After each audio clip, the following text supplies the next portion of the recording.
opposite of that, if this game already proves that it fixes the issues that FF15 had, especially with combat. It fixes FF15's combat.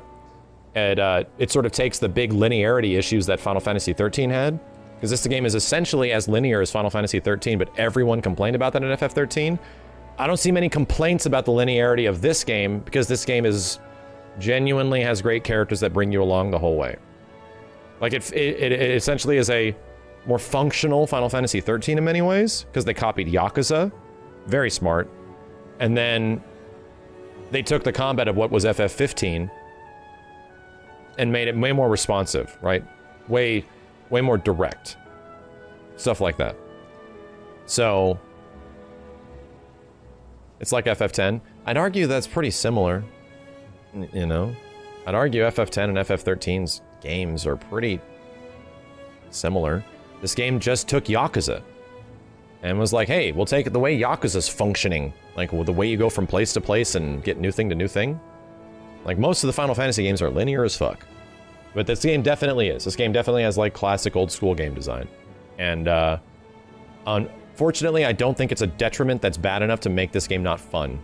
Even the people that don't like Final Fantasy VII Remake are still playing it, right? Even the people that were like, this game kept your attention the whole way through for the most part. Maybe some people didn't like it. Maybe there's some out there that just were like, I don't like it. I like the original more. Or, well, maybe some people found this boring. But it seems kind of hard to think that you just stopped playing this game halfway through and you have no intention to go back. I don't know. Like, even the people that I've read that don't like FF7 Remake kind of blasted through the game and at least seemingly had fun with parts of it. Even if they didn't like the story or something like that. Yeah, 10 is, that's a good point, Dancing Flames. 10 is super linear, but the world building is fun. World building is interesting.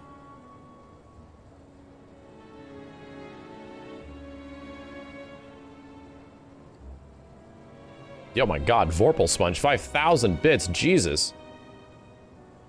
Yo, Vorpal, thank you. I was thinking about it for a long time, how to present information. I appreciate you. Linearity isn't bad, chat. If you like Metal Gear Solid, one of the greatest games of all time, game is linear as fuck. Linearity is not a bad thing. Just because Grand Theft Auto 5 is the biggest fucking game in the world doesn't mean linearity is bad. Anyway, let's talk to Wedge. Well, this is Big's place. I guess he hasn't made it home yet. Guess not. Hope he isn't worst casing it again. He's got a habit of overthinking things, worrying about all the possible outcomes till his head hurts. Wouldn't have guessed. And when he worries, I worry. Anyway, let's head on over to Jesse's. Where's the subtitles? I turned them off. We're actually doing subtitle-less playthrough. I'm gonna try to not talk over characters as much as I possibly can. I'm gonna pause the game if we're gonna make observations and shit like that. This is where Jesse lives. Men are not allowed inside. Lots of pretty girls trying to make it big on stage live here. So don't hang around or they might get the wrong idea. Huh. I'm telling you this for your own good, Cloud. People around here love to gossip. They know about Jessie and Avalanche? Nah, it's all good. They think she's an actress. Oh, and one more thing, bro. It's all a game to her. Don't fall for it. You lost me. Life's a stage and love's the play.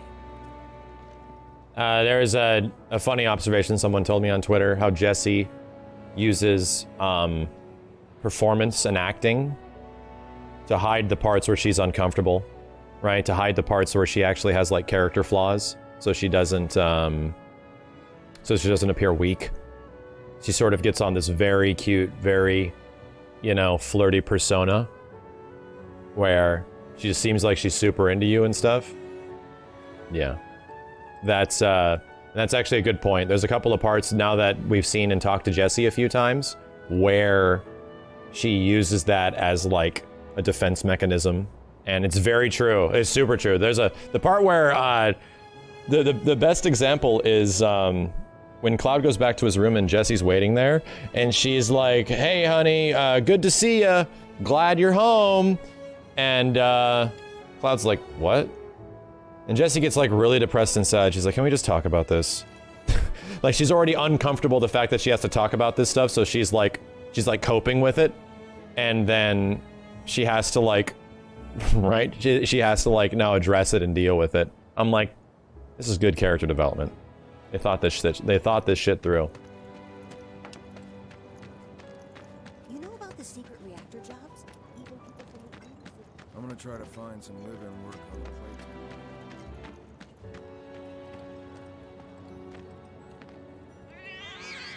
Hey there, Bigums, Reggie, Smalls. Brought a new friend to meet you. What? These little guys are on guard duty today. Okay. Thanks for seeing me home. Really sorry about your ass.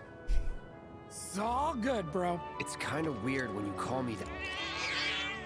Hey, don't be scared. Deep down, he's a big softie. It's okay. It's okay.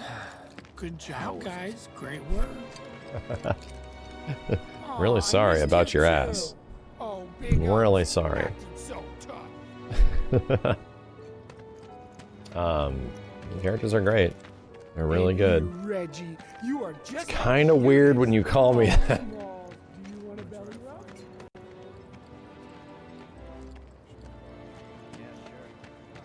rub? Biggs, where are you? Even people from the Undercity are allowed to do them. Secret jobs? It's just a rumor. Where's that one? Now we gotta go talk to Biggs. Gotta collect my pay. Yeah. But where's I should Biggs? probably go see Jesse. Oh no! Oh no! I'll probably talk to Biggs later. Well, if it isn't Cloud Strife. Was wondering when you'd show up. Without further ado, here you are. Thanks for stepping up, Merc. Healing materia? And Barrier. now for the cherry on top. Okay, I get it. Mind letting me breathe? Depends. Mind coming over tomorrow night? My roommates should all be out for a while. Are you seriously that desperate? Just let go already. Only if you promise to come back tomorrow night. Deal? So now that we know that we are unable to keep our appointment with Tifa, as we know where the story goes, I get to say no promises instead of not happening. We straight denied her last time, keeping Tifa in mind. But now we get to say, No promises, but I'll think it over. Really? You will? I'd make a mean pizza, I'll have you know. Marsh, Loosh, Black Millie, Red Shelly. I use only the best ingredients. Sound good?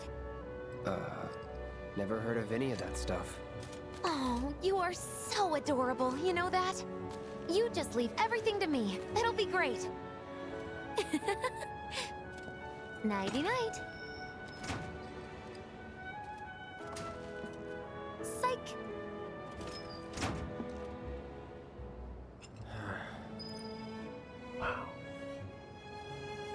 she just invite us over to pizza and chill? Wow. All right. Doesn't this influence Barrett's date? I don't know. I don't. Must save her at all costs. Cypher, thank you for the, Jesus, the 77. The hell is that? Thoroughly enjoyed the content over the years. Thank you. 7's my favorite game as well. I love the theories possible. The Edge of Creation battle was actually from the end of the game, right before Meteor, instead of directly after the Singularity battle. It's hard. It's super hard to say, right? Like, I have my thoughts, but you're in a place where time and space don't make any fucking sense. The perfect place to just leave fans thirsty to think of what the fuck is actually going on. I think it's directly intentional, right? Thank you, Cypher. I appreciate it, dude. And Yogi562, 50 friggin' bucks. I love the channel. That wasn't even a crazy message. Thank you, Yogi. That is super nice of you. I'm gonna go click on this door. Bad idea. Bad idea. Not a good idea. An anonymous cheerer, thank you for the bits as well, man. Yes, Jessie's making a pizza and she needs the sausage. So Cloud would pull up to the door with just like a sausage. That's how they didn't? I don't know why they didn't do that. Cloud has like just a kielbasa. He's like, I brought that kielbasa you were talking about. And Jesse's like,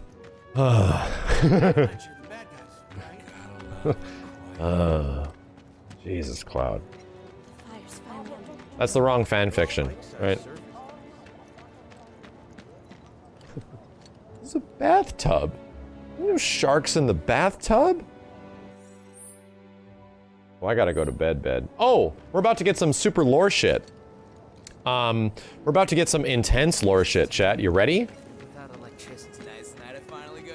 Oh, we gotta talk to Biggs. Where the hell's Biggs? I think he's down here to the left. There's some interesting stuff that people made me aware of in the next scene. We'll check it out. Forget the sauce. Oh, hey, Cloud. Survived the jump? How's Wedge? He's fine. Well, that's good to hear. Tomorrow's a really big day for all of us. When Wedge said he'd been shot, I was afraid we'd have to call off the whole damn thing. Heading topside in secret. Something I could have faced Barrett if something had happened. But Jessie'd been acting weird, and I knew I couldn't just ignore her. Biggs. She must be prepping the bomb right now. But will she be able to finish before morning? I should go and see if she needs any... Biggs. Huh? Sorry. Our shoot was blown pretty far off course. It felt like a bad omen or something. So... Get some rest. You need it. Roger. Night. Night. And thanks, really. Lesson 1 for life on the ground floor. A good long rest will cure anything. Thanks for the refresher. Tomorrow's gonna be a success. I know it. We've all put in the work. Yeah, right? Did you notice that? I noticed that on my first playthrough. Biggs is out here literally sweeping nothing because he's just running through scenarios in his head because he's restless. He's just running through all the things that can possibly happen, and he's literally sweeping fucking nothing. It's kind of fun. Yeah, subtitles are off. I dislike subtitles sometimes. We had an entire playthrough that is available. If you want to watch it that has full subtitles, they are available in the VODs for absolutely free. If you want to go check those out. They're also going up on YouTube daily. But I think subtitles can be distracting. I prefer looking at the image frame instead of the bottom of the frame. And I just want to see the characters. Oh, I keep going to the wrong place. But can I go in here? Nope. Time to head home. Grow up already. Mako sure as shit. Without electricity, ain't no way. There's some guys. Food's dog shit, but I ain't here to eat. Really hope the trains will be running tomorrow. Yeah, it helps. I want to look at the characters when they talk, not like the bottom part of the screen. Tifa? She's probably asleep.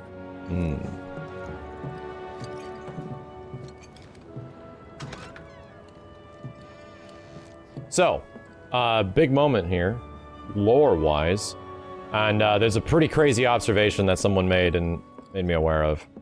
So, let's watch.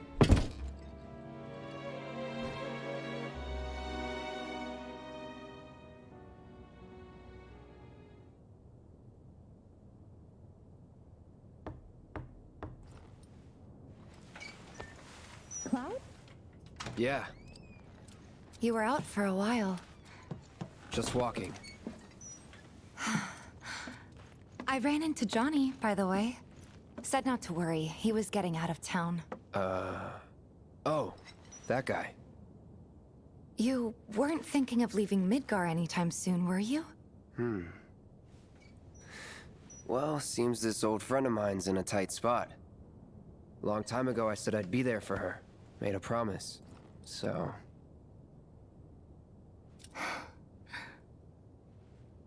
Can't say this is quite what I had in mind when I put that on you way back when.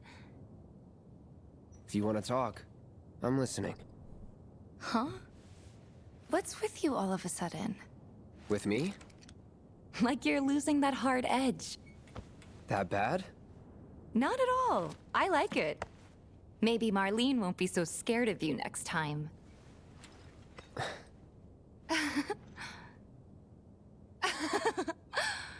I'm really glad to have you back, Cloud. Really glad. It's pretty late, huh? I'd like to catch up more, but we should probably both get some sleep, yeah? Yeah. Good night, then. I forgot about this scene, actually. It's the one after this. Good night, Tifa.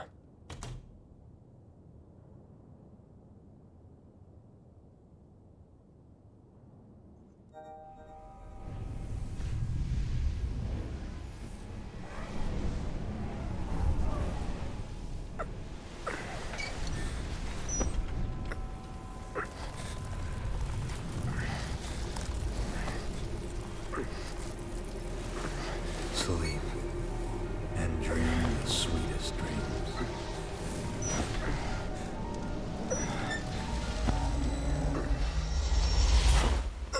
So, what's going on? Plot ghosts are like haunting Cloud in his sleep, right? They're like preventing him from waking up. An interesting note, the reason this is happening is because the crew is currently outside being attacked by plot ghosts. It's the first time they're actually interrupting stuff. The whole point this is happening is because Cloud was meant to go on the mission to Sector 5, or to Reactor 5. But instead, Jesse's going now. So time's changed. Things are screwed up. The plot ghosts have to fix stuff. Their conclusion is to injure Jessie. Jessie, like, they injure her ankle or something like that. And then as soon as that's done, they leave. But here's the interesting thing. That's some normal shit, right? That's some basic bare bones stuff. And you can pull that information fairly easy. However, Cloud is told to dream the sweetest of dreams. It's keeping him asleep so that he wakes up late and doesn't get to help them. But in the original data files of the game, that dialogue has a subtitle. And this one, it's nothing. It's just like question mark. And you're like, well, who's saying that? That's the only time you hear the plot ghosts talk. It is Sephiroth. Yeah, it's Sephiroth's voice. Funny thing is, in the final game, it's described as question mark, question mark, question mark. But in some, older builds that people downloaded from months ago, like many months ago, back in January, this is Sephiroth that says this. So this further leads to the kind of conclusion that Sephiroth is already in control of the plot ghosts. He already is controlling the plot ghosts. And I've been saying this for days now, that by the time the end of the game comes, when you fight the plot ghosts, they're in Sephiroth's control. You know that because you're fighting the Advent Children, the thing is called Harbinger, yada, yada, yada. So now there's technically direct evidence. It's the same voice actor, right? And the voice sounds familiar. It's just that in this version of the game, it's question mark, question mark, question mark. In the old version of the game, it is no shit Sephiroth. And he's talking to you in your sleep through the ghost. So right in this moment, Sephiroth controls them. Absolutely. Sephiroth is essentially allowing the ghosts to keep doing the same shit. Because why wouldn't he? What are the ghosts doing? Think about that. What are the plot ghosts doing? They're keeping the events of the original Final Fantasy VII intact. At least for the most part, right? They're doing their best. They're doing their damnedest to make that happen. But the events of the original FF7 still involve getting Cloud to deliver the black materia to Sephiroth. And it's pretty clear that Sephiroth doesn't give a shit about these ghosts. Motherfucker kills Barrett and walks through them. And then the ghosts freak out and try to heal Barrett because they can't stop Sephiroth. All I'm trying to say is Sephiroth is already controlling the plot ghosts. He's already aware of their presence. He can communicate through them. Sephiroth is way too fucking powerful already. Why kill Barrett? Why would Sephiroth kill Barrett? Because it shows how much in control he is. He can murder Barrett, but he knows that the plot ghosts will bring him back. So Barrett's back immediately. So he's always been in control? That's what I'm trying to say. I'm saying that he's allowing the plot ghost to continue shit. Right? He's allowing this stuff to happen. Do we have any idea why the ghosts are obvious and aggressive? Because, and I've described this a few times before too, they're like the last line of defense of the planet. Like Sephiroth is so embedded into time and the planet and all this shit. He's so embedded with all that stuff that he can essentially control the last line of defense the planet has if something fucks up. And now time is fucked up and these ghosts are trying to fix it. The other really interesting thing is that later in the game, it's described that the plot ghosts are in pain. It's described that the plot ghosts are screaming. Aerith describes it right towards the end of the game that it's the cries of the planet. And the plot ghosts are not happy that they're there. It's like the planet is using itself through whatever means necessary, pain or anguish, whatever, to try to fix this alien existence that's fucking it up, which is no shit Sephiroth / Jenova. And Aerith describes it as like they're in pain, they're reeling. It's the cries of the planet. It's almost like Sephiroth is practically manipulating all of it. He wants it. He wants it. Like he's gonna let the planet try to fix itself. Fuck it. So Cloud gets up and has to help everybody out. There's a big battle outside and he slept the fuck in. What's wrong? Come with me, quickly.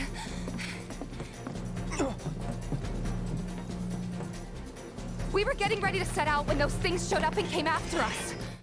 That kind of makes sense. It's kind of convoluted and weird, and it doesn't make sense with, like, why doesn't Sephiroth just do this stuff, right? Why doesn't Sephiroth just, you know, force characters to do things if he can control plot ghosts? Why is he acting this way? It's almost like Sephiroth is like a master manipulator. It's almost like he isn't just this dude with a long sword that chops up buildings and, you know, gets into sword fights with people, which is like sort of the modern depiction of what Sephiroth is. It's almost like he's this manipulator that wants to torture people. It's almost like he's the way he is in the original FF7. You know? The others? Barrett and Jesse are holding their ground, but for how long? I don't know. Let's go. Right.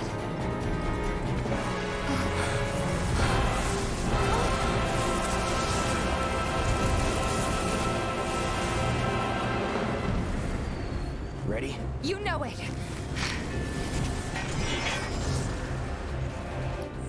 Okay. Yeah, I have no materia. And my materia loadout is designed for Bahamut, so I gotta change this shit.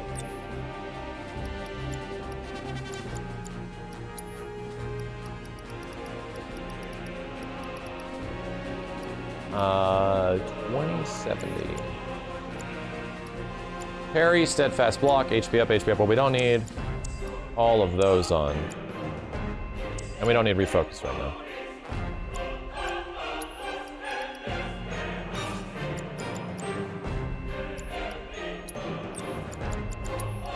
Sorry, chat, I gotta do a little bit of chores. Oh, we have the choir singing in the background.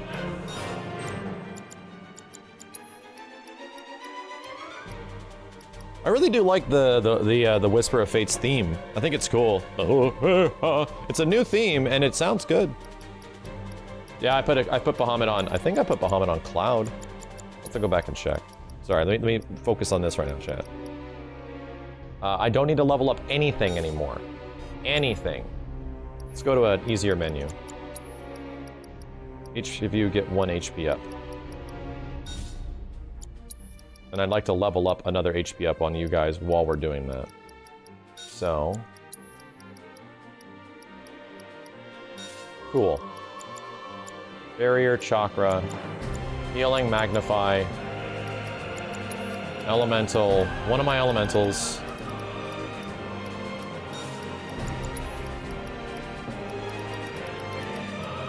I wonder what hard mode ghosts are gonna be like. I really do.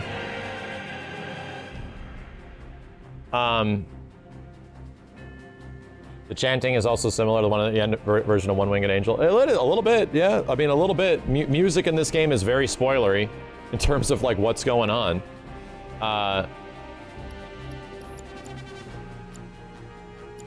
Barrier, chakra. I should be putting this on Tifa.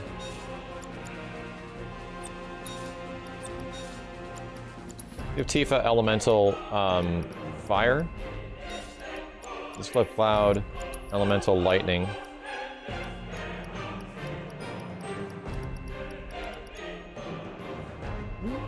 Debating.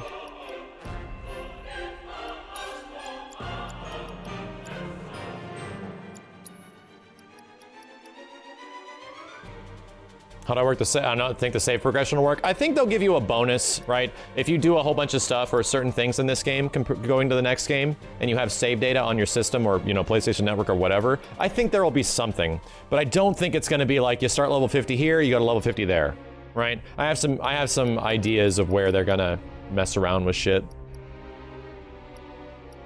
Yeah, Chad, you got to think of spoilers without context.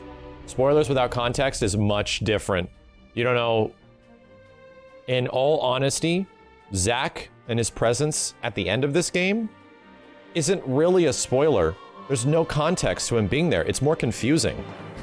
To be completely honest, Zack at the end of this game is about as confusing as you discovering a picture that you were supposed to be in and Zack, or Cloud is supposed to be in and Zack is there instead. It's kind of similar shit.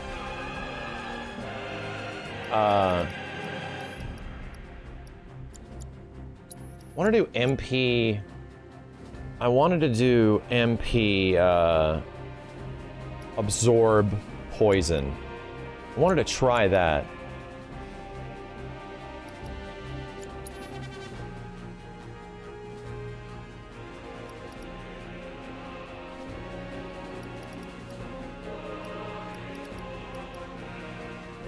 I don't know if I have the best loadout for that.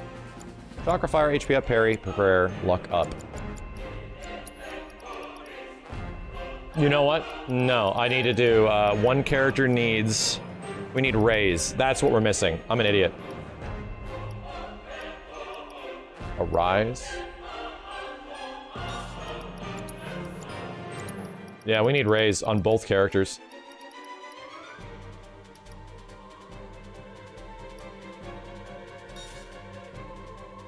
Okay, let's give it a shot. Actually. Aha, yeah, Bahamut Materia's on. Let's head to the bar.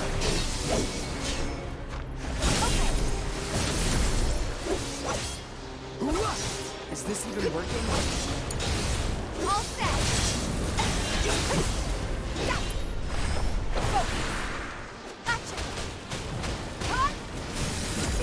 Ah, it still hit me. There. I don't think it's working. Hang back.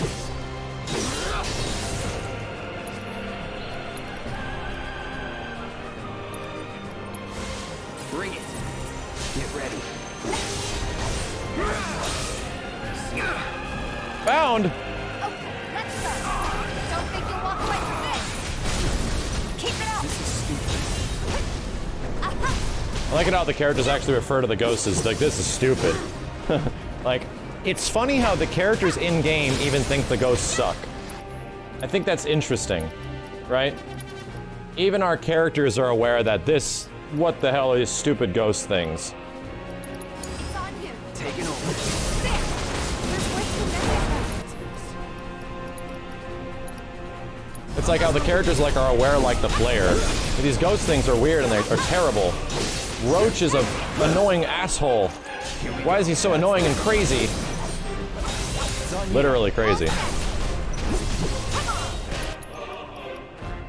Well, like, it's almost like the game is designing them to sort of be that way. You're up. My turn. No idea. Pretty sure you can't even see them unless they make physical contact first. That's all you can tell me? Damn it. Okay. I might have to turn, I think, chat, I don't want to. I think I'm just gonna have to force myself not to read it, but I think for the sake of some of this dialogue, it's not balanced great. I'm gonna go back. I want to actually hear what they're saying, and I'm like, I had to get up and get close to listen to it. Dialogue only. He said, Cloud said, the only way you can see them is if you can make physical contact. That's what he said. He said, I think the only way you can see them is if you make physical contact. I can tell you they're not invincible. I guess that's something. More And yeah, it's... We're running out of time. Any other way? Yeah, over here. It's sort of revealed that only Cloud, Tifa, you know, Barrett, Jesse, everybody are the only ones that can see these things right now. That the rest of the town doesn't actually see them. But I want to go back and through because that was my interpretation the first time. Maybe that's wrong.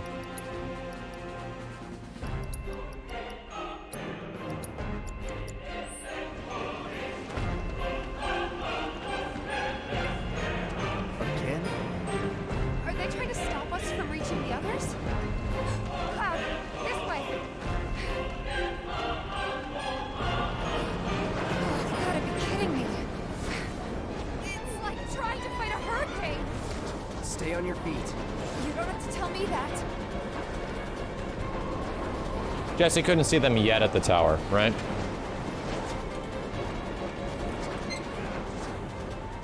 So no one else is around. Nobody else. No other NPCs are around except our main characters. Give me a break. Jesse! Barrett! Where you been? They just keep coming! We've got to do something! Hang on!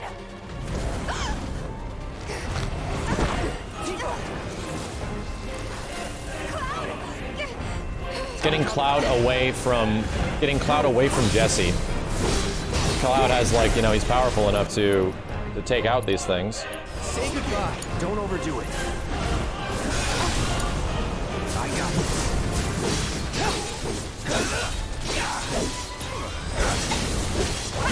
It's on you. Oh, let's go! Watch yourself! Hang Got back. air combat. No buenas.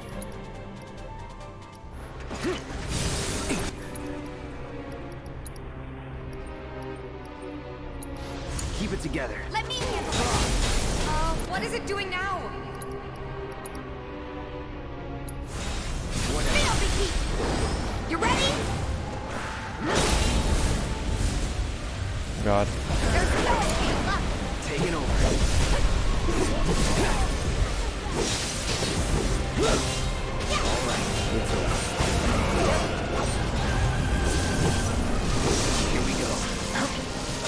That's interesting.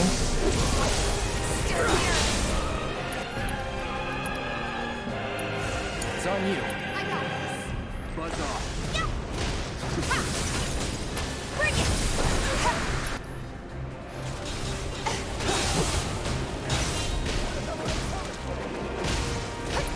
You asked for it!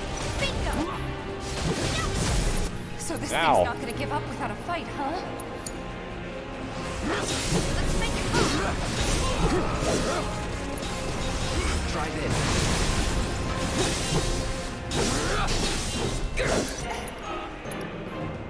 Deal with that. Calling lightning. There!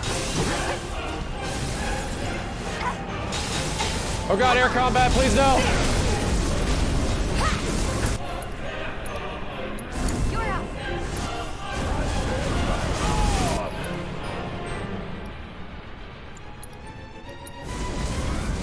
Not throwing in the towel.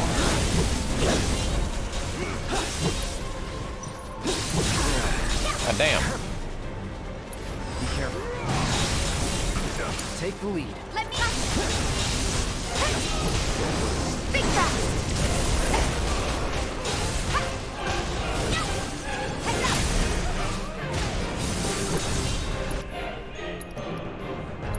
Watch yourself! Hang back. Oh shit. I got this!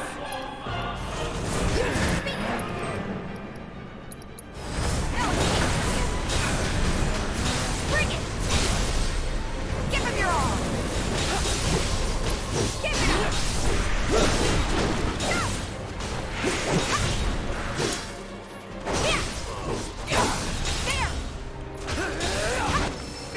And okay. All right.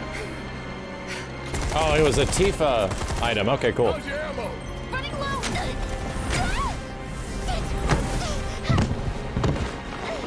Jesse! Damn it!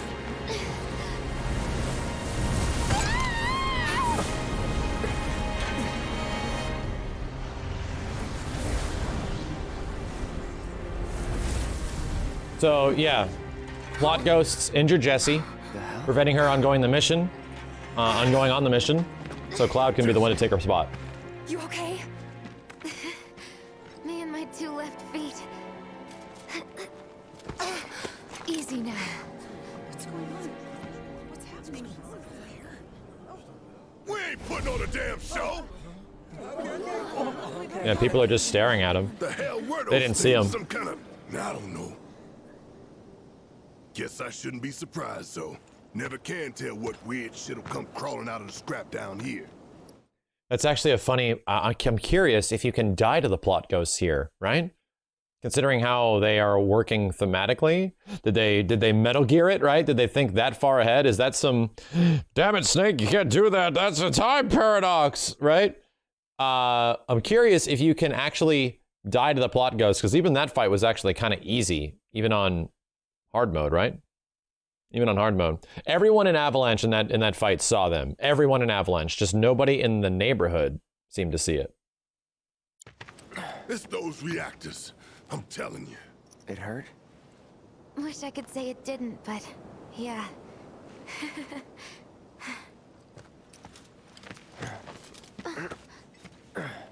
God, this is so embarrassing. I hate playing the damsel in distress. It happens.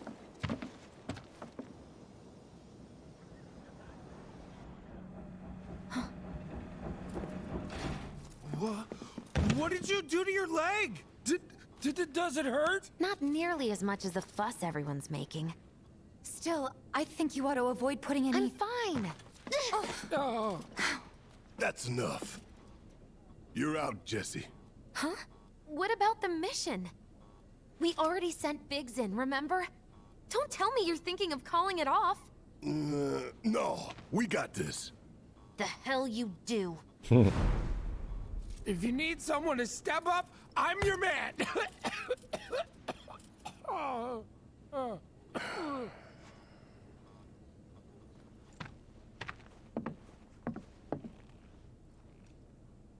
Okay, so here's the thing.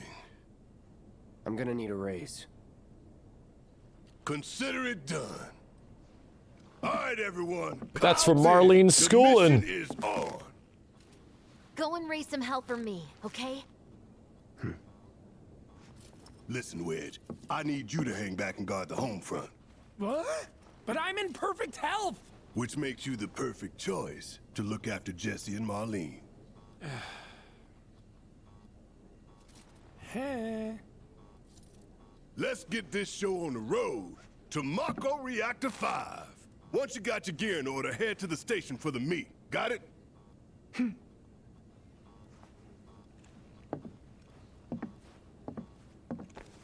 This'll help you get squared away.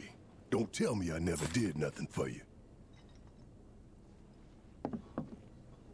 I'm counting on you, soldier boy.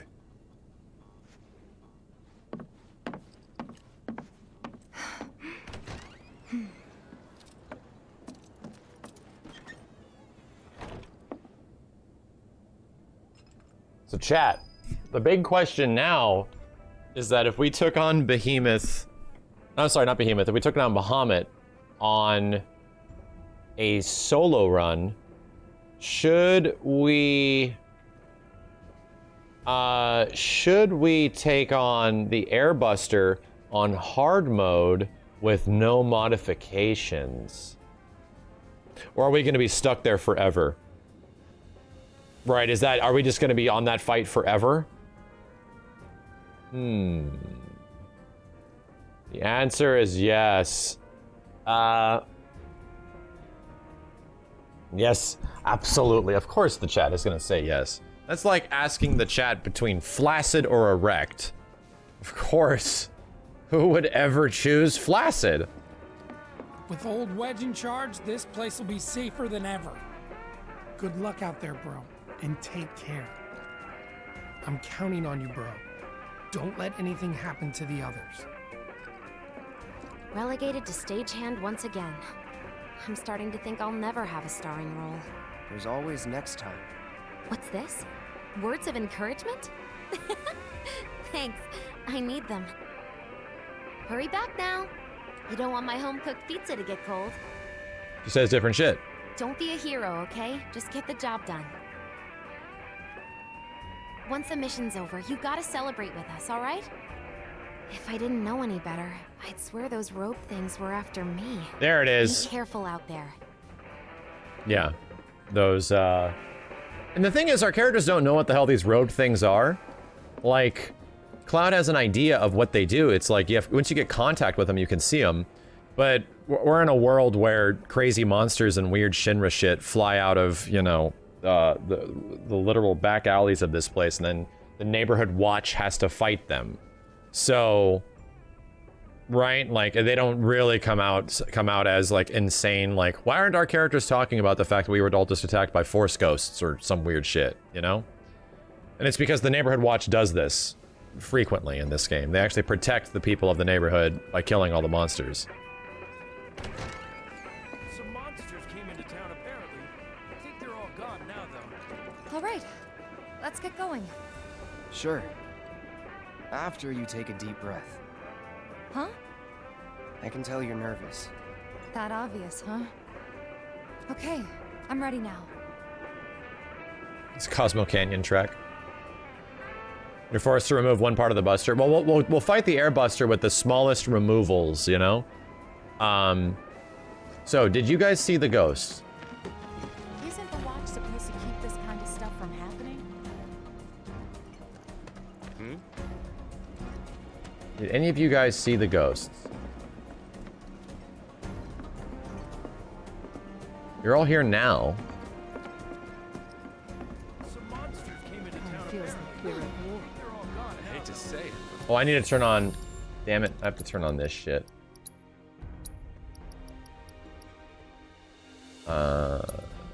Subtitles, what is it, chat log?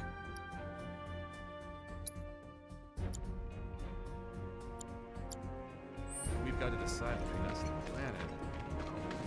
Anyway, better keep an eye on the news today.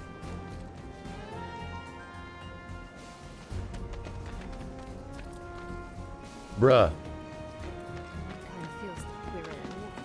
I hate to say it. We've got to decide between us and the planet. That guy doesn't say anything, he just waves. Better keep an eye on the news today. All that shooting and screaming right in our own backyard.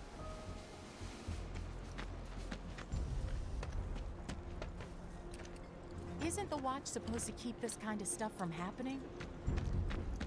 What were they shooting at? There you go. People were saying this could be war, but I'm not serious. There you go. Confirmation. I don't know, but I heard Jesse screaming bloody murder. I've never heard her scream like that. Yeah. Nobody else saw it but our main characters. So there you go. Where should we be going? To the right. So when are we getting those motorcycles back? You watch the filmmaker reaction to FF7 cinematics and the guy's blown away. I know. As someone that loves filmmaking, that has a little bit of experience with it, that likes telling stories and seeing how stories are told and what they do with characters, I genuinely think this game has some fantastic direction. Sir, I got my hands on tickets for the Loveless musical. Would you like to go with me? You do realize we're on duty. The slums are Avalanche territory. Stay sharp. Right. Sorry, sir. It's just that... Never mind. I heard they've deployed soldier operatives, too. It's been a while since they've done that. I wanted to be a soldier, but as you can see... Cut the chatter. We're working. Right. Sorry, sir. I love it how these guys have an arc, right? I love it that even these characters get an arc at some... Holy shit! No King's Nova! My god, dude! Are you? Dude. I'm glad I'm able to tune into the streams again. I just want to say I'm glad they're opening up the story. I feel like Sephiroth may be pulling the biggest brain schemes I saw his own defeat from original and now is challenging fate. What the fuck? Well, I'm glad you figured that out. You're already on level 2, No Kings. No Kings. If you just beat the game, chat, do you guys have the link? Do any mods have the link to the Easy Allies video I did earlier today? We had a big conversation, a 2-hour-plus conversation about the ending of the game. And yes, it's been an absolute roller coaster of discovery of the stuff that they've sprinkled throughout this game, thematically and story-wise, for what's going to happen and what has happened and what is canon. And oh my god, dude, it's insane. Second playthrough is absolutely insane if you start paying attention.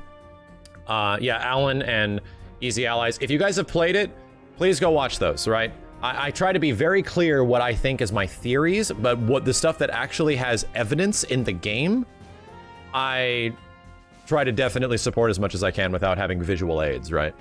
So I'm glad you already came to some conclusions, No King, because the ending is very confusing and it seems deliberately very confusing. So yeah.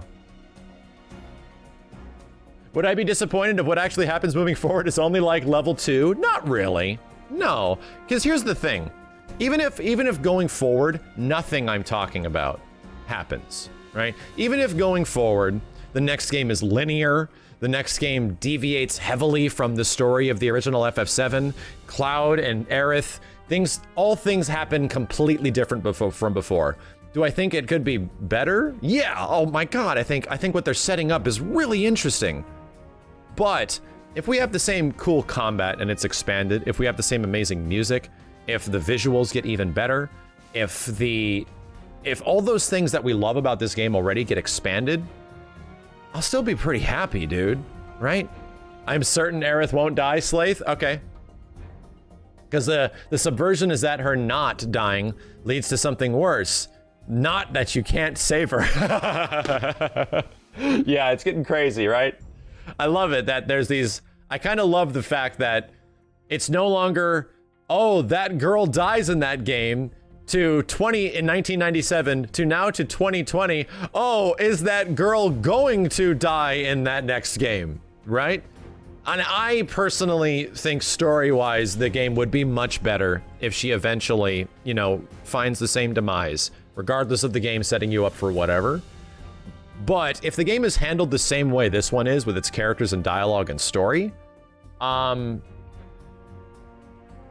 I'm still gonna be enjoying it. I'll be disappointed, right? I will definitely be disappointed. Will it ruin the game for me? It really depends on how the rest of the game is, right?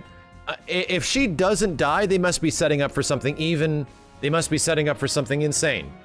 I'm not leaving outside of my realm of possibility, right? I'm not. I can see that happening. I've seen that timeline.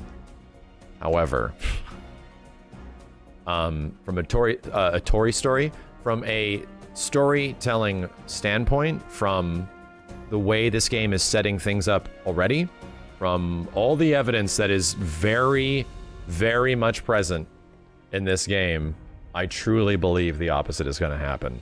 I truly believe they're going to work their ass off to make you feel that way. And I think it's great that people feel that way now. I think it's good. I think that the fact that people are uncertain whether or not you're going to be able to save her or not, there's going to be, that's going to be the spoiler that's going to be so ridiculous, right?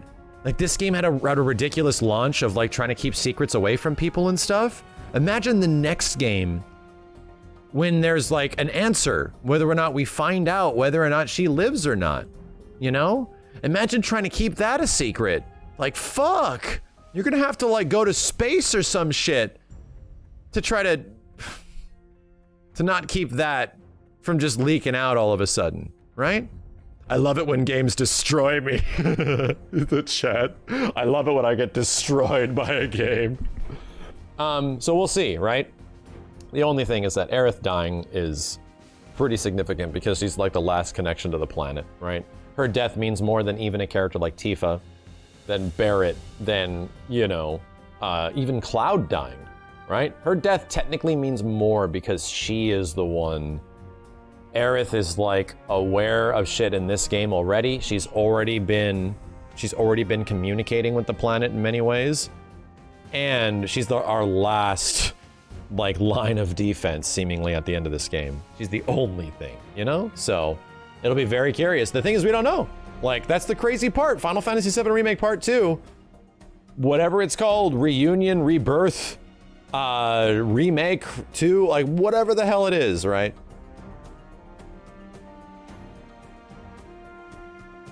Yeah, I'm curious what the, Taitoru, I've been very curious what the Japanese reception of this game is, because the developers will obviously listen to a lot of Japanese reception because they are Japanese and they're in Japan. And he says, I live in Japan, and people over here hesitate too. They want the game to stay faithful, but they see Aerith is so precious and they want her to live.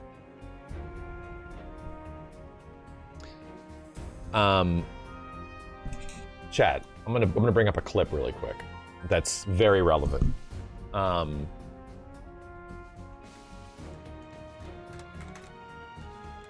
Ignore the delivery of this dialogue because I don't think it's great. Ignore like most of the context of what this fight is, because I'm just gonna pull up a clip and give you guys some perspective on this whole situation. Oh, it blocked in my country. Oh my god, you bitch.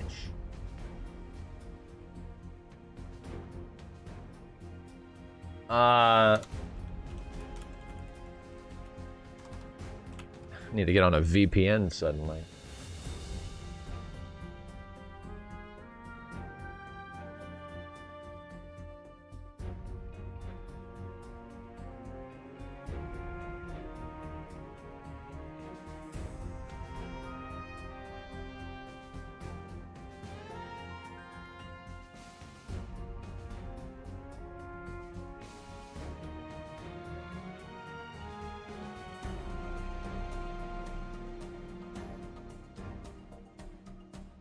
I'm looking for something. Hold on, I'm looking for something. NordVPN? Chat, you watch too much YouTube.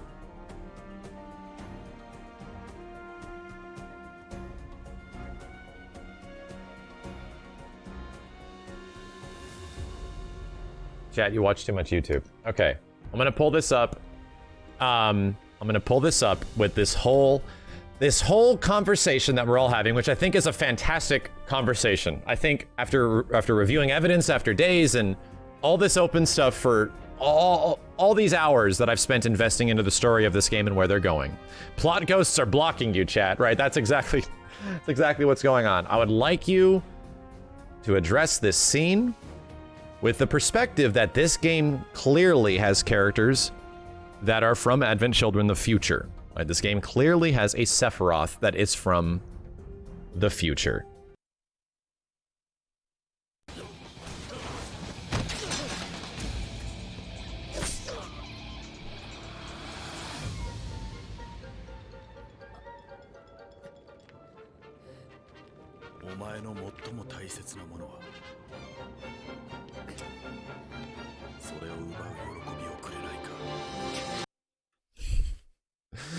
What do you treasure most? Give me the pleasure of taking it from you. I'm gonna leave it at that. I'm gonna leave it at that. That this game clearly has Advent Children Sephiroth fucking with you. Yeah. This is the closest thing you're gonna get to a Let's Watch. Absolutely.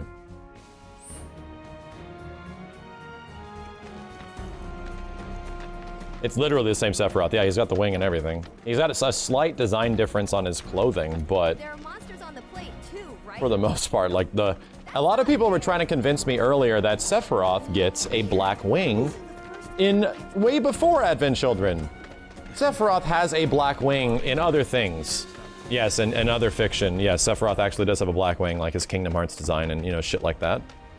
But in terms of the actual continuity of Final Fantasy games, the compilation of Final Fantasy VII, Sephiroth does not have a, despite a shit ton of people trying to tell me that Sephiroth has a black wing in Crisis Core. I'm like, bitch, I just played that game. No, he doesn't. Like, you might remember, you have memories of that game and your memories are lying to you.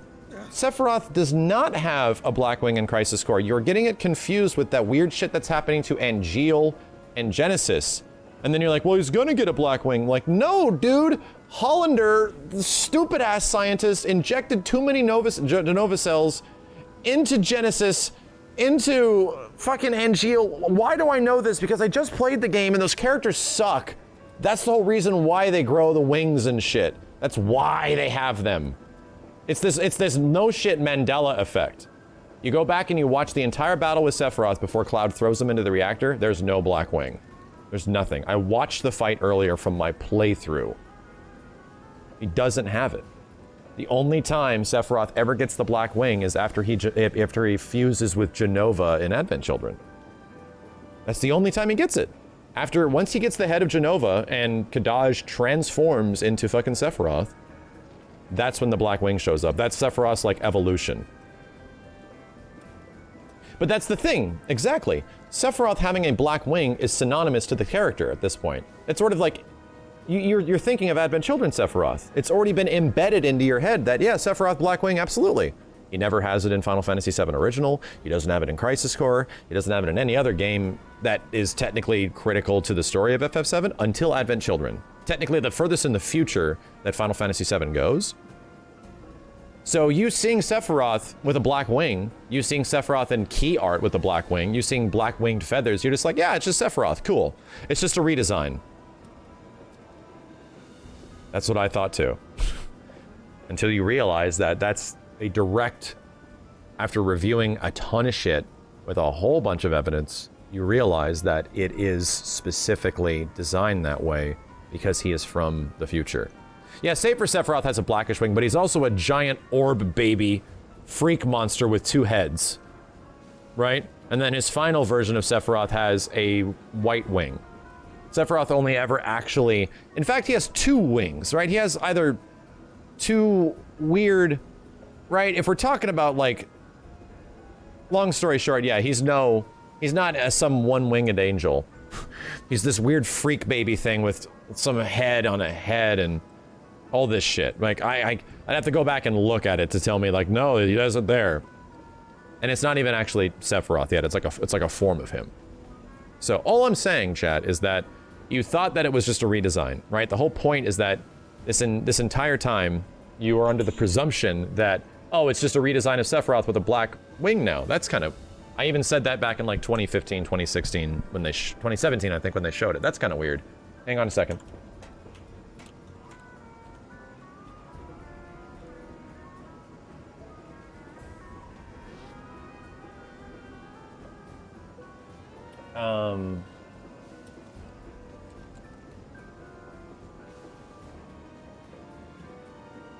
I'm looking up a quote.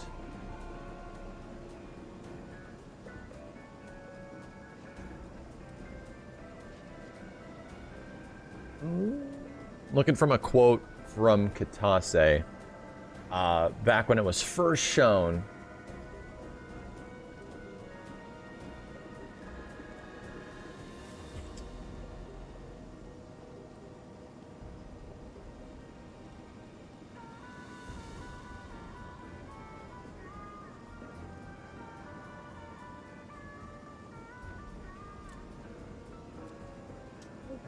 Is this quote?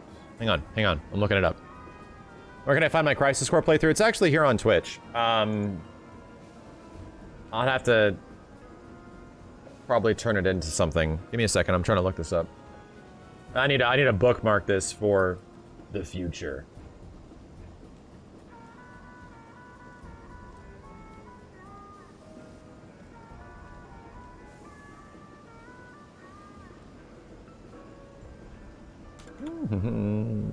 A second, chat.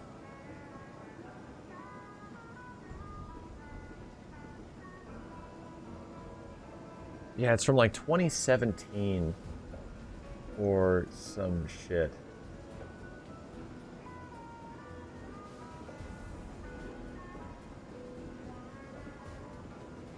No, that's not it. I'm getting a lot of the new stuff, man. I'm getting my paperwork ready. Yeah, for this eventual video that I'm going to have to make. You know what? I'm going to type in 2017 because that's when the thing came out.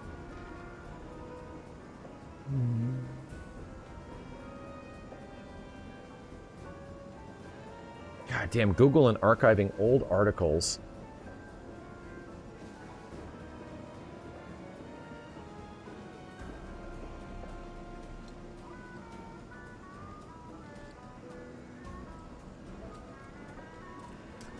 Anyway, I need to dig it up some more because I can't find like the direct quotes from it. They're all like Sir quoting. But Kitase says when the initial key art for FF7 is revealed back in 2017, that here's like, be excited for some key art. This is the only thing we really want to show you right now because we're working hard on the game. I'm remembering what the quote was, but he mentioned something along the lines of there's a very specific like story. Not story, but there's a very specific design element that we want the fans to theorize about from the image. Enjoy. And I was like, there's some black-winged Sephiroth thing. That's interesting. That was the only observation I made back then, right? So, he was already telling you back in 2017 that Sephiroth has his black wing, right? He was already directly addressing that. This is Sephiroth. Not just redesign, but he's technically Sephiroth from Advent Children and beyond. Made his way back into, you know. Yeah, he says, I can't wait to see the... He says something like, and I can't wait to see the discussions or the observations. And it was the only thing to really be made. It's like, oh, it's just Cloud, and I guess it's Midgar. That's weird. I remember it being a weird thing that he sort of said. It was some Ed Boon level stuff. But, yeah, he was already addressing the fact that, yeah, this is Sephiroth from the future. And we're going to put it right in front of your face. We're going to put the black feather and everything in the trailer. We're going to do all this stuff. Did you notice it? No, because it doesn't seem relevant at the time, because you have no context. And at the end of this game, you have a lot of context. Sorta. Chadley, I've been talking to you for too long. This has been going for too long. Do I only get... No, I got 3 parry materia, so I'm good. Chadley, I need to buy another...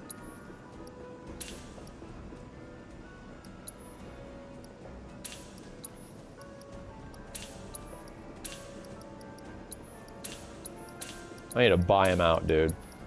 I just realized I have to buy out all this stuff. I don't need more SS, that's for sure. Okay.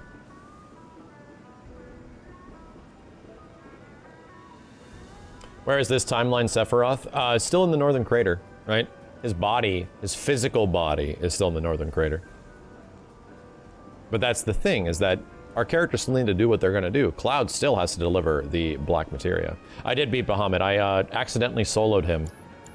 I will be here if you require anything else. At all times, I am remotely analyzing your combat data and monitoring your progress. No, don't talk to me. My friend missed the train back the other day. I can't wait any longer. It's okay. We're low on HP. I need to find like a rest stop or something, but I'm sure there's gonna be one soon.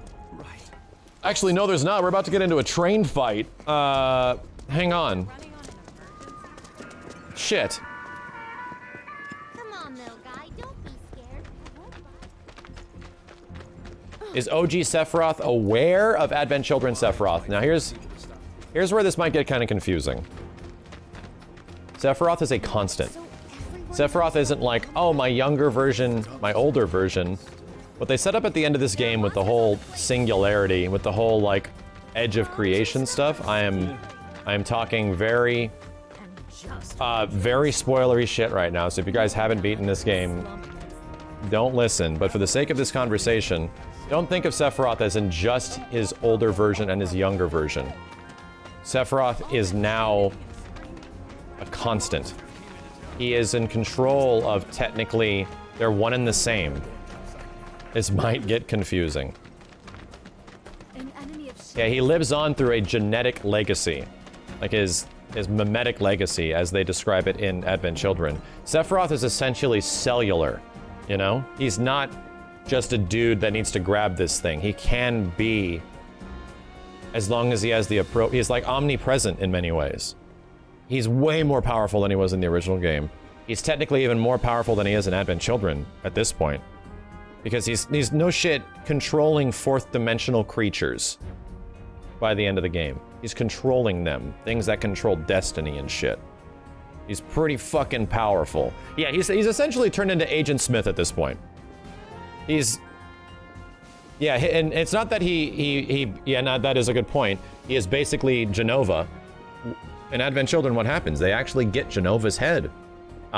They steal it, and the Kadaj and, you know, the kids get the head back into for Sephiroth to combine with it. That's what creates Sephiroth. That's what happens in Advent Children. That movie is dumb. I'm not going to argue with you that Advent Children doesn't have a great story or characters, but what it sets up that like Sephiroth is like cellular, that he lives on through like a mimetic legacy. It's like, wow, okay, so he can just, if the right things fall into place, he can just be. And that's what happens in Advent Children. The right things fall into place, the head comes into, the dude gets the head, creates his reunion, yada, yada, yada, you know? It is weird, right? And that's sort of what Advent Children sets up to be kind of weird. And that's why in this game, why is there so many singularity and time things at the end? That's because Sephiroth is beyond all that shit. However, that raises a good question.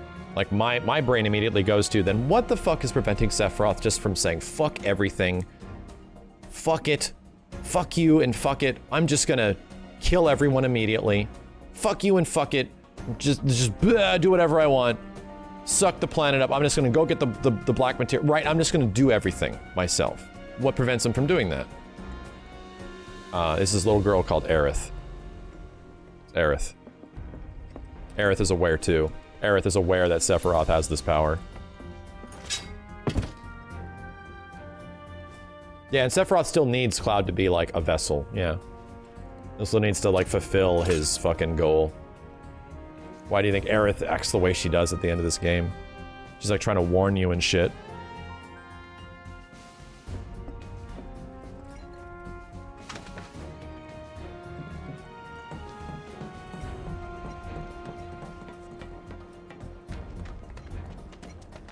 Urwith. Her name's Cherith, chat. Right? Her name is Cherith. We've already established this.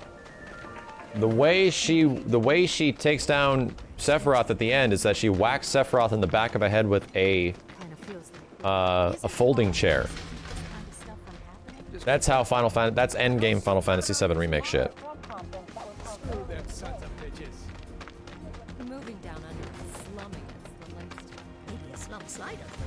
Cherith. Bombs and stuff are scary.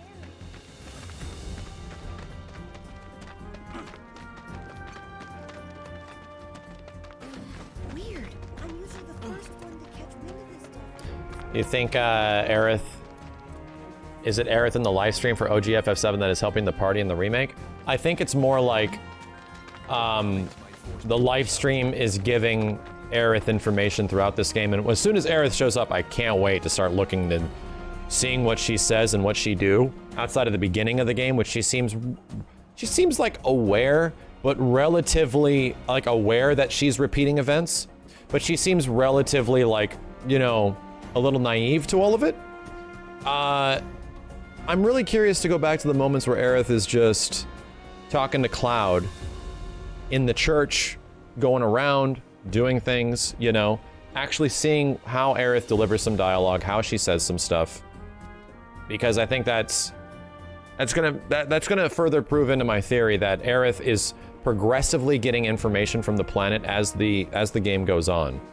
Because from Aerith at the beginning of this game, when you first meet her, compared to the Aerith that is warning you about time and all this crazy shit and feeding Red 13 crazy visions and touching Marlene and she's getting visions of stuff and seemingly knowing who characters are before she meets them at times, I think Aerith is progressively through the game getting information from the planet. It's like she has page 1 of the script, and then by the end of the game she has essentially page 90.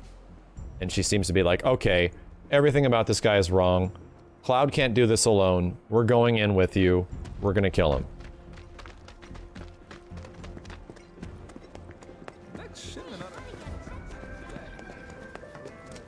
And I think there's actually not, I don't think that's theory. I think there's like evidence for that shit throughout the game, right? I think there's actually visual and dialogue references throughout the game that Aerith Aerith is essentially big braining through the game. Like the live stream is feeding her information from the future that she went through this stuff already in the past. Yeah, I think we'll come across some interesting shit. Starts the moment we board that train. You sure you ready for this?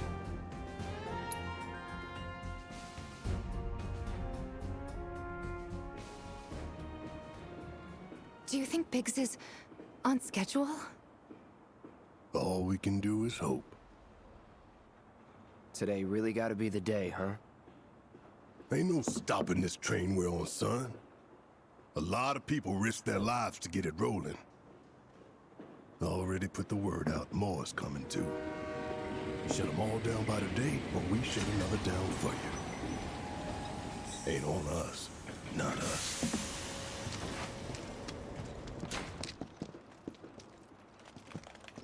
Play it cool.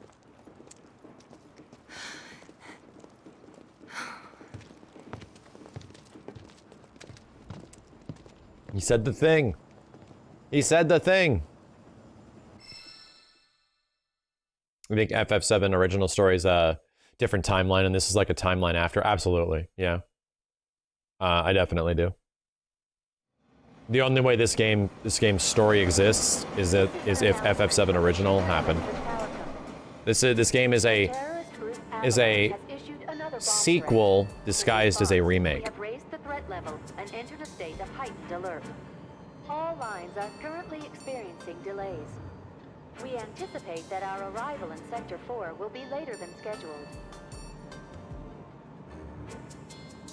The target's Mako Reactor 5. From the station, we take the back streets. Once we're inside the facility, it's the same deal as last time. Head for Mako storage. And then blow it all to hell. Let's do this one for Jesse and Wedge. They deserve it. Yeah. Sure.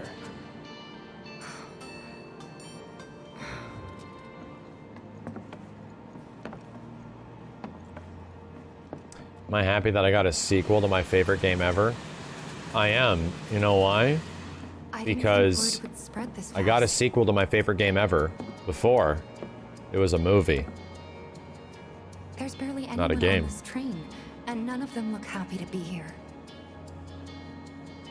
Might stand out as a group. You two stay here.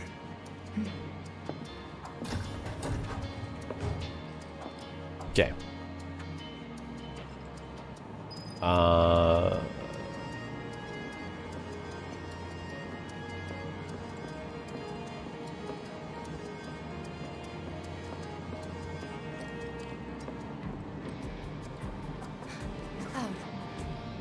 The train will be passing an ID checkpoint shortly.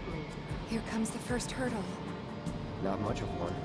I know, but that doesn't mean I don't have butterflies on my stomach. Number one, yeah. The big difference is now this one's actually good instead of being some weird fucking movie. Advent Children's a weird movie, man. You have to watch like the 2+ hour Advent Children complete for it to even sort of make sense. Barrett's always on edge before missions, but you know he's a good guy underneath it all. The people on this train don't. He'll be fine. Maybe, but I won't be until I know for sure. Be right back. Thanks. Okay. You like Cloud's design on it though? I won't argue that, yeah. I won't argue that Cloud's Advent Children design is a very good future design of Cloud. Those terrorists?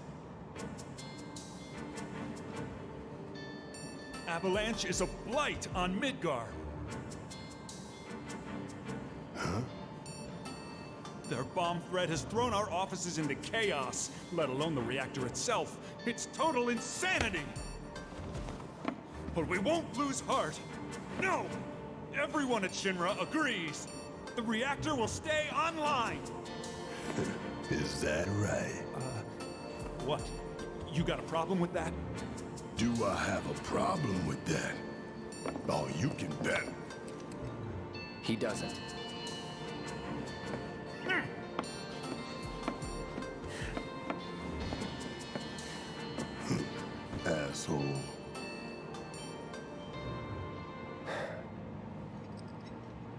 You know you're better than that.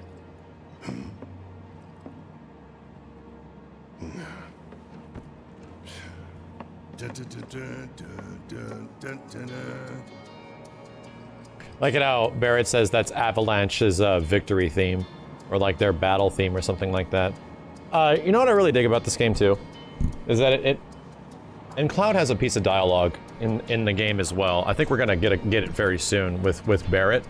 I really like how this game takes the extreme bad guys, because this game has extreme bad guys, right? Like President Shinra and, you know, Heidegger and all these characters that are at the top of Shinra are extreme bad guys. However, throughout Shinra, it's very clear through playing this game and talking to people and meeting its characters, not all of Shinra is full of bad people.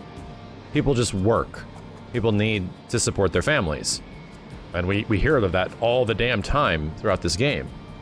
So these characters that are essentially working towards a cause that they are kind of stuck in, right? They're sort of stuck in this situation where they need jobs, they need to work, and we need to do this stuff. And then you have characters like Reeve, who is the perfect example of that. Like, Reeve is that character. Even these Shinra, like, middle managers and stuff that you talk to are pretty good examples that these people think they're doing the right thing. They hope they're doing the right thing. They don't want to be bad people. They don't realize they're hurting the planet.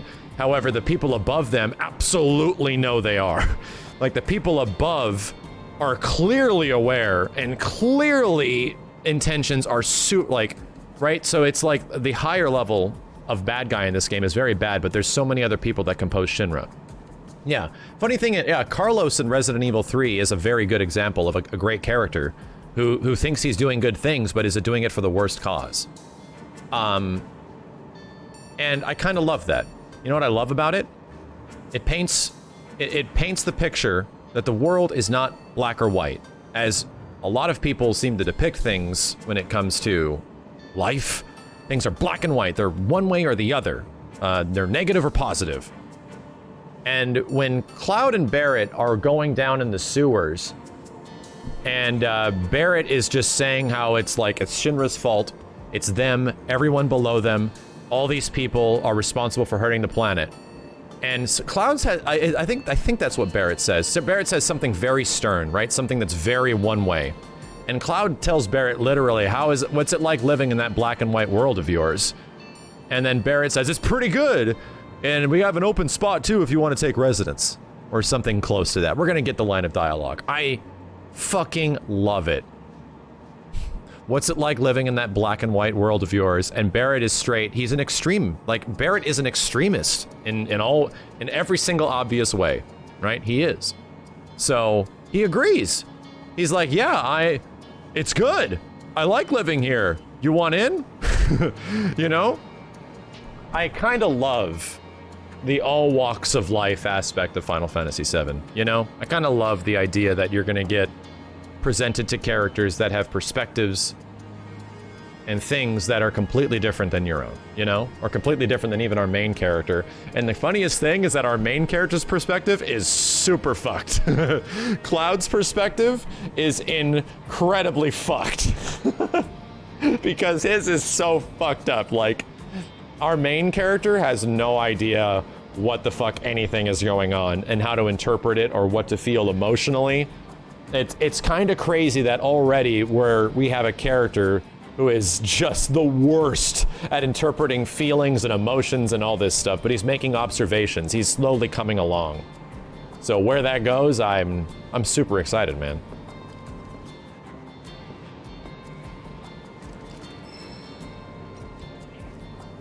But Barrett isn't wrong, IMO. He's not, right?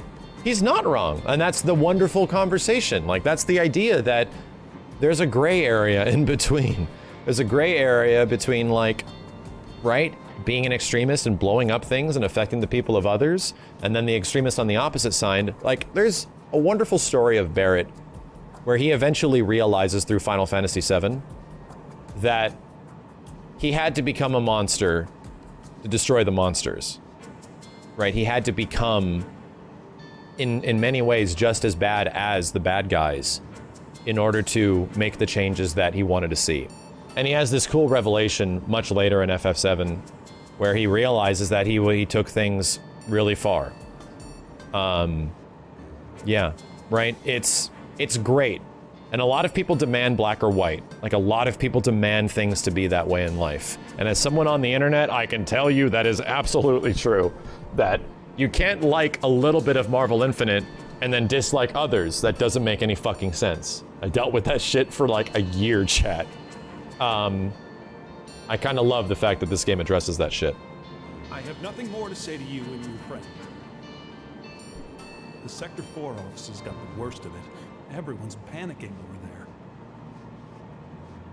Just leave me alone. Okay. I have to go back to Tifa now, right? Barrett is an incredible character. He is fantastic. And even if you don't, we haven't actually watched together the Barrett secret dialogue scene, but it's also extremely good for what his character is. Extremely good, dude. Go see how Tifa's doing. She needs you more than I do. Why don't you go check on Tifa? Quit screwing around here. Yeah, Dyne is an amazing story, right? Barrett's backstory is incredible, too. Almost every character's backstory in this is super good. In FF7. Who doesn't have an interesting backstory? Yuffie doesn't. Yuffie's backstory is kind of lame. It's not bad. I don't think Yuffie's backstory is bad, but it's sort of just like there, right? I think the story of Wutai and her quest to bring back like the honor of Wutai and stuff is actually pretty good. But in comparison to what happens with Lucrezia in the original FF7, Jesus, let's not talk about Dirge of Cerberus. The interesting stuff that happens between like Vincent and Lucrezia, between Cloud and Tifa, who sort of share the same backstory, Zack's backstory, for God's sake, Barrett's backstory, Aerith's backstory. Even Kate Sith's backstory is weak, but interesting if you figure out that it's Reeve, right? If you figure out that Reeve is, you know, supposed to be Kate Sith. What about Sid? Sid's backstory is amazing. Sid's backstory of the failed rocket, his relationship with, God, what's her name? Shara? Yeah, I don't even know if, like, Sid and Shara are married or anything, but their relationship is so weird and abusive, you know? Like, Sid has, and Red 13's amazing backstory, like, incredible. Sid's is one of the best. What made Sid the grizzled piece of shit that he is. And the sort of change that he sort of goes through in this game. God damn, Sid's story is going to be fucking awesome to see this game interpret Sid's story that way. Jesus, what Barrett's secret dialogue mission are we talking about? Everybody had a moment later in this game where you speak to a character at night after you leave Aerith's house for like the second or third time, and someone's waiting up on a hill. One of our characters was waiting up on a hill, and you can go up to the hill and talk to them. Most people will get Tifa. You can also get Aerith, and you can also get Barrett.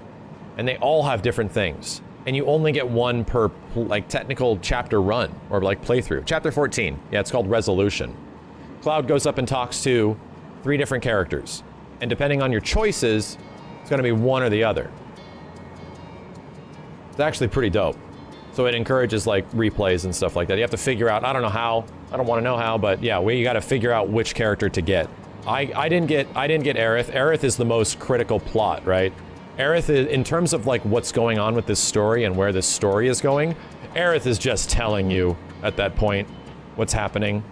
But Tifa's is fantastic for her and Cloud, in terms of a character.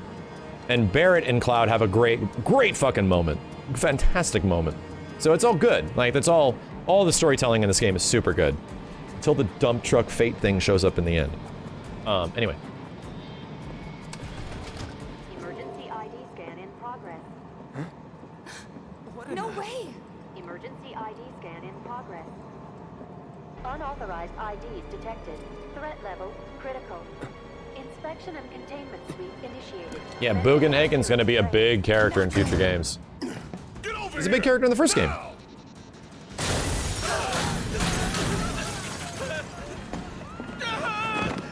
Take care of them, Cloud.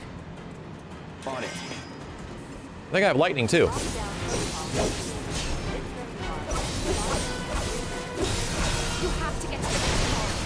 Keep moving, people!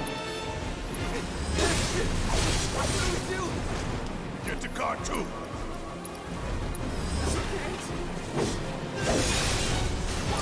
Nice, weak to it. Damn, that's a lot of AP and shit. Lockdown protocol initiated. This train car will enter lockdown shortly.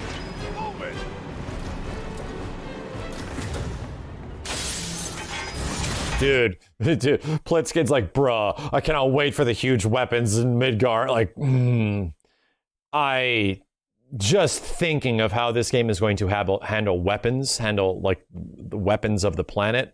Holy shit. I think that'll be saved for the final game, personally, but whew. Just, I don't even know if I want to think about it. You get too excited. That's one of the coolest parts of FF7 is that these Godzilla monsters come out to protect the planet, and you have to fight them off. You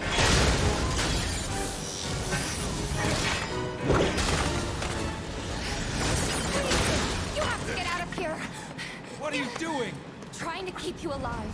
But I work for Shinra. I'm the enemy. I don't care. I don't want anyone to die. Please. And suddenly, as we were talking about the black and white world that some characters live in, like this guy, you know, lives in his black and white world, but it's clear that some characters in this game don't. Some characters in this game have a gray area where they're trying to figure out what they want to go through, and that is absolutely Tifa, right? Fantastic moment to establish that Tifa is in the middle. She knows she has to do good, but she also knows that she doesn't want anyone to be hurt. Like, Tifa gets it. I'll look after the others. My turn. Fantastic shit. There's no end to them. 3 unauthorized passengers successfully contained neutralizing threats. I want to listen to this theme. Looks like you're right, soldier boy. Screw this. The station will be crawling with security. We gotta jump. Screw that. Screw that. We need to slow the train down. Sounds like a big plan E.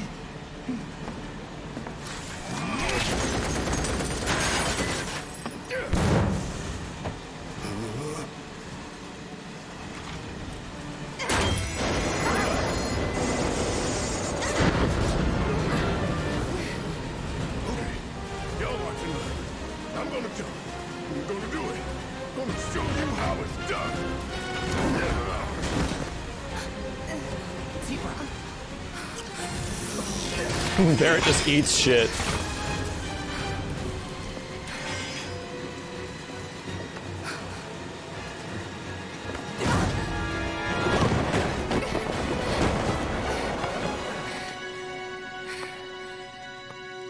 You okay?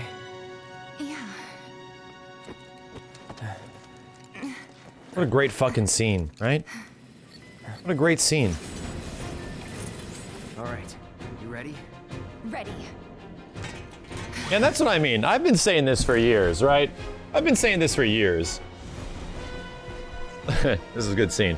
Tifa is the best one, the best grill in the game, right? She's the ultimate Final Fantasy VII waifu. That's why I've defended Tifa for the entirety, like the past 20 years, why Tifa is like the best one. And it's because Tifa as a character is genuinely cool. She's not just eye candy or something like that. Her character throughout the original FF7, and this game especially, is like amplified, right? Shit is amplified like crazy. Like, she genuinely is like a truly cool fucking character. And you want to see her beat the shit out of things, but she's also super nice, like, fantastic character. I'm not saying anything bad about Aerith. I'm just saying that even in my perspective when I was first playing FF7, Tifa does everything to help out Cloud, right? She does everything in her power to make sure that this weird dude from her past that she barely remembers because he's so different eventually finds himself. She works her ass off, right? It's fucking... She's a great character.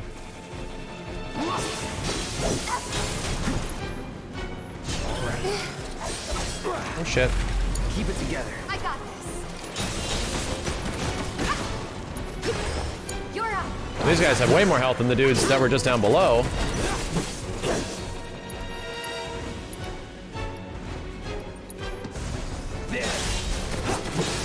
Okay, I can't use a lot of thunder though.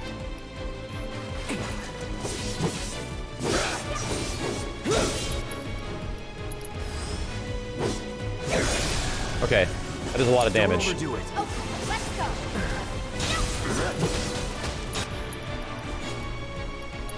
It's on you. Hang back.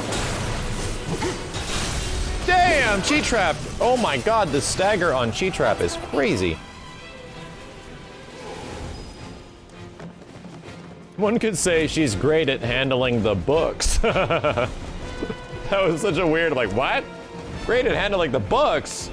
The hell are you talking about, game? I'm gonna choose that option. I'm gonna choose that option because just so I could see where that shit is going. I want to see what that does. She's great at handling the books? Fucking weird line. You get to choose 3 options. Barrett, am I going the right way? No, I'm not. I'm coming, Barrett.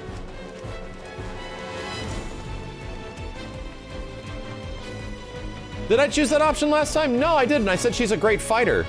It's either she's a great fighter, she's in great shape, or she's great at handling the books. Those are the 3 options. I picked great fighter, and I got the good one. The Japanese choice said she runs a bar. Ah, okay, that's actually different. Holy shit, the train. What am I gonna fight? A non-nerfed airbuster? Yes, that is the plan. Let's hope it doesn't take all night. Oh, this is a cool transition. Well done, well done. I felt sure we had them, didn't you? Sir. Born survivors, these surats. Speaking of which, where's the 3rd? In custody, sir. Return it to the wild. Yes, sir. Right away. Wait a minute. Speaking of which, where's the 3rd? I'm a little confused because we were talking about all this stuff. Yeah, that is absolutely Bender, by the way. That is Bendered. Speaking of which, where's the 3rd? Return it to the wild.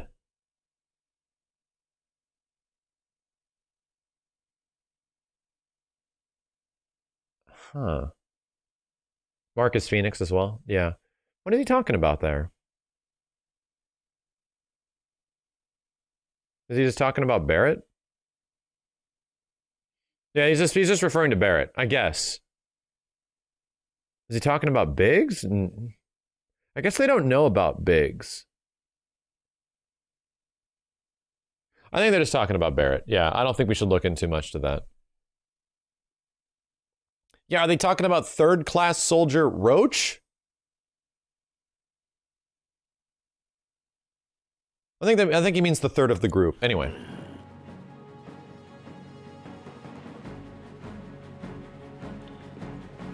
Curious.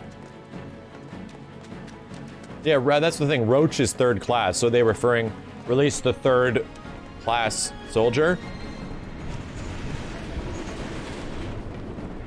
Maybe we're overthinking it. I was just confused by what he was referring to. Immediate assistance. Deal with that. I got this. Tifa, trip these bitches up. Bitches, bitches, bitches, bitches, bitches, bitches, bitches, bitches. Yeah, they're stunned. You're up. I got this. It's on now. Say goodbye.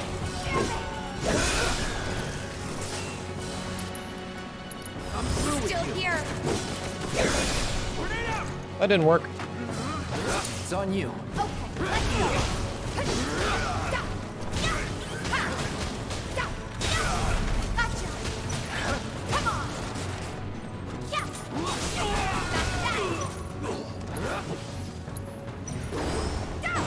Watch Oh, that was good. Let's do this.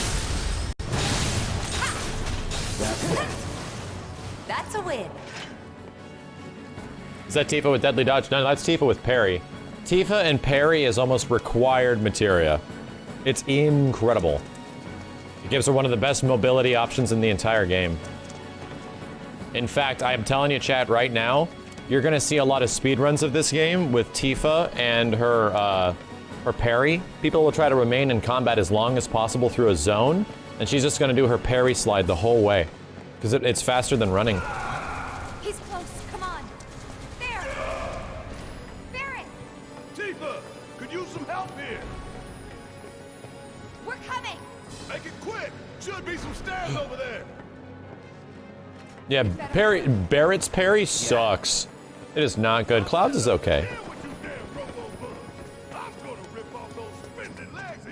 Yeah, speedruns are going to be pretty sick. However, this game has a lot of like story stuff that it forces you to watch. So I'm kind of curious.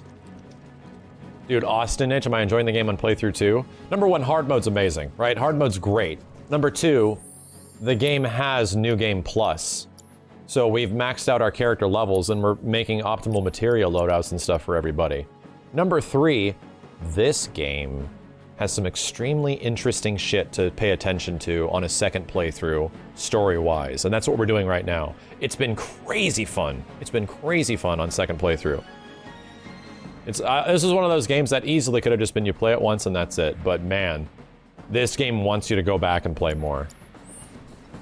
That's why they give you so many options for it.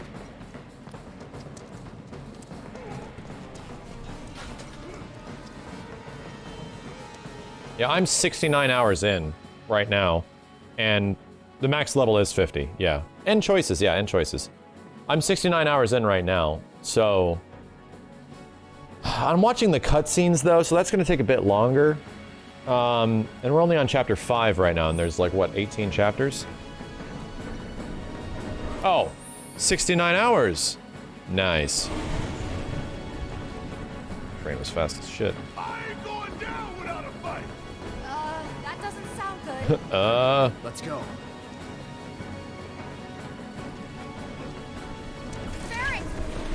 Barrett, don't get hit by a train. Don't let any of them escape. You guys are all gonna die. Say goodbye. And they're both dead. Wow, dude, Blade Beam is badass in this game.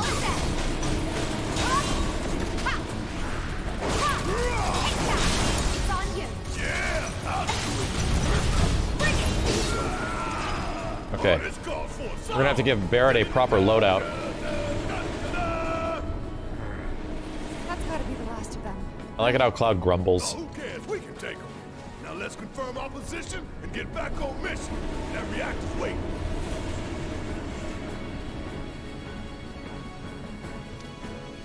Looks like it's gonna be Plan E.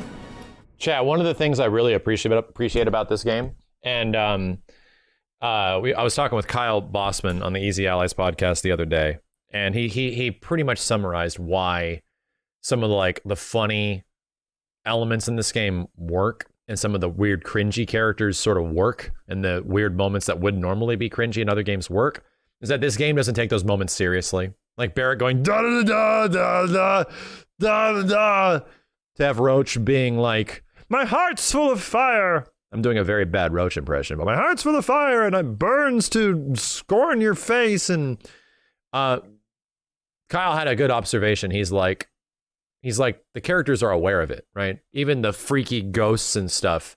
In a lot of other games, the game would take those moments seriously, and characters would just accept that that is the way it is, instead of being like, wow, why is this guy crazy? Luckily in this game, when a character that's like really insane or crazy shows up, the characters are like, what's wrong with this guy? He's crazy. He's insane. What is this dude? Get him away from me. Characters are literally like that around Roach. Barrett goes, da da da da. He starts singing these battle themes and stuff. And Cloud is like, he's like, will you just shut up? And then you have these other characters that, like Cloud, getting a side quest from Tifa at the beginning of the game about changing water filters. And Cloud's like, oh God, oh jeez. Like, right? The fact that the characters react to what other characters are saying, instead of just having them spit weird shit and just accepting it, very much puts me in their world with them. Right? In terms of a storytelling, in terms of it being a video game. So Yakuza, absolutely, dude. Absolutely. And then what is this game? This game is Yakuza FF7. Absolutely. The characters are aware that weird shit is going on. What happens, Chad, Barrett has an amazing piece of dialogue. An amazing piece of dialogue. After Aerith gives Red 13 a vision, right? And Red 13 explains what the plot ghosts are. He's like, the plot ghosts are here to... It's the planet's defense in order to keep the timeline in... Or he says something about... I wish I knew what it was, but he essentially says the plot ghosts are there to keep time in check, to make sure that destiny fulfills its fate. And then after getting this description from Red 13 that Aerith gave me this knowledge, who are the two characters that are arguably closest connected to the planet, which does make sense, Barrett's like, piss off with all that cryptic bullshit. Like, right? To keep destiny in check. Barrett immediately responds, oh, shut up with all this cryptic bullshit. What the hell's going on? Nice, right? I kind of love it. And then they explain even more of what's going on, right? I kind of love it that our characters aren't just accepting that there is this ridiculous fucking thing happening. People have questions, right? People are like, what? What is going on? Excuse me? The only time the characters completely accept what's going on and they trust and they believe and they go forward and do stuff is the very end when Aerith starts saying that shit, you know? So, yeah, I think there's very good reasons for that, you know? I think there's very good reasons why there is Aerith giving that information in the end. Go on. Plan A was if everything went off without a hitch. From the station, it would have been a straight shot to the reactor. Didn't work out, but we knew going in we had to have alternatives. Yeah, the game being self-aware is something I love. I love that in games. From closer in to further when it's handled well. B, C, D, and so on. One of the things that makes me love Resident Evil 4 so much. To E. Lucky us. Yeah!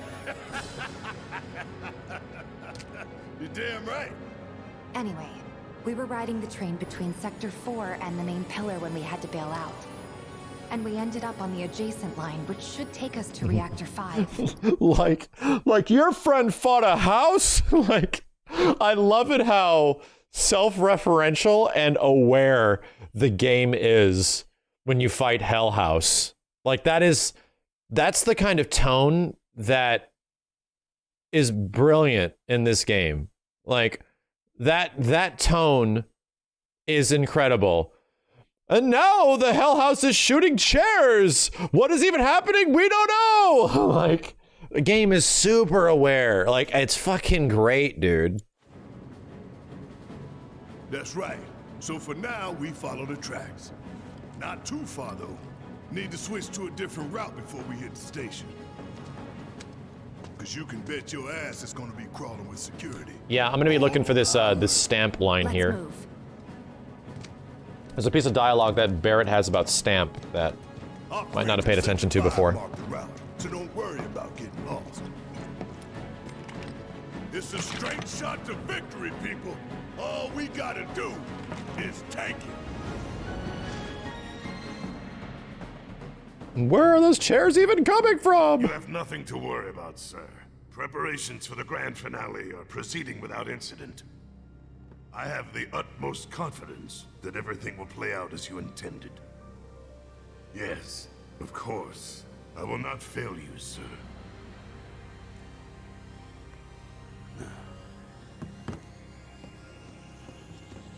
Sir, analytics reports that the results fall within the admissible range.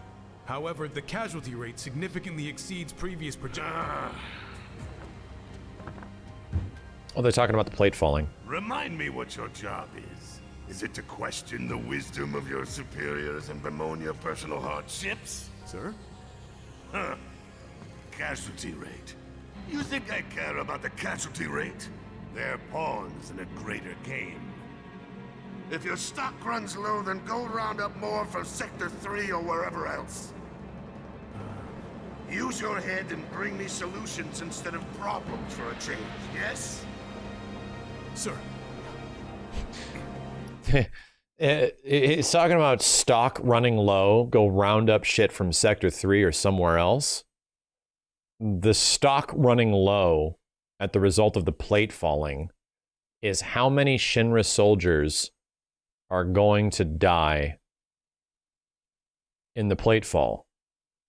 And if the casualties of Shinra soldiers, the crew that they have, is way exceeding expectations according to this guy, then that's kind of a problem. And he's like, nah, just go get people from Sector 3 or some shit. Human life is whatever. Pretty bad guy. How many people are gonna die during this? Whatever. It's so hard to find good help these days. Which is why the president ought to count his blessings. What would he do without me?